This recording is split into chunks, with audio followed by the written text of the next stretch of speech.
The husband and wife team of Kojak and Adeline Raymond is spearheading another round of effort to find their missing uncle, Joseph Julian Charles, who was last seen on Monday, 1st July, when he was noticed wandering by a lady who knew him. She took him in, she put him to sit in the balcony, and she put a light blue raincoat over him.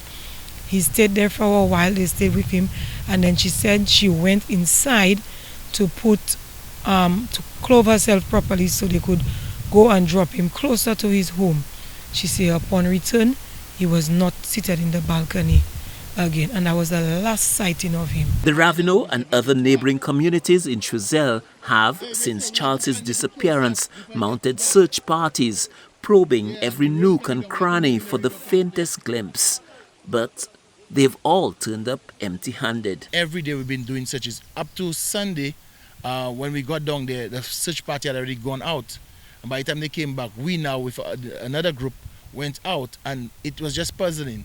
It's like somebody was just vanished off the face of the earth, you know.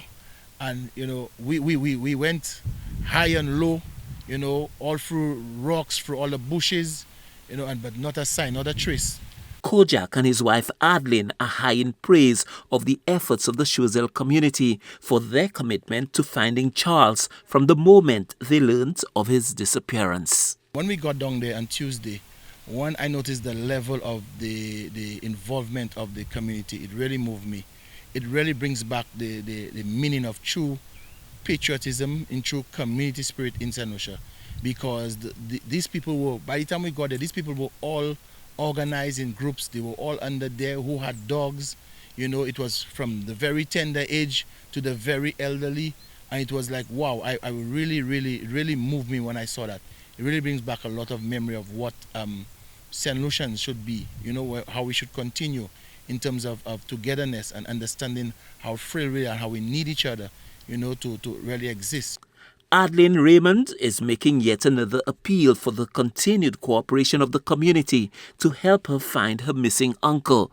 She says he may have taken refuge in an abandoned building and wants attention to be paid to that as well. I just want to ask for the assistance of the public. If anybody should see him, you probably see him walking very slowly. He's trying to find his way. He's partially blind, like I said. So I just want, he's a dark-skinned elderly man. He's probably trying to find his way, or probably he might be lying somewhere, maybe too weak to walk. So if anybody sees him, I'm just asking them if they could call the Choiseul police. They are the one handling the incident right now. So if they could call the Choiseul police station, we would appreciate that very much. With every passing minute, the chance of finding Joseph Julian Charles alive diminishes. For the friends and family of the missing 73-year-old who is visually impaired and suspected of suffering with dementia, not knowing if he is dead or simply lost and lonely and too weak to make it back home to the embrace of his family, is all too difficult to deal with. Stanley Lucien for the HCS News Force.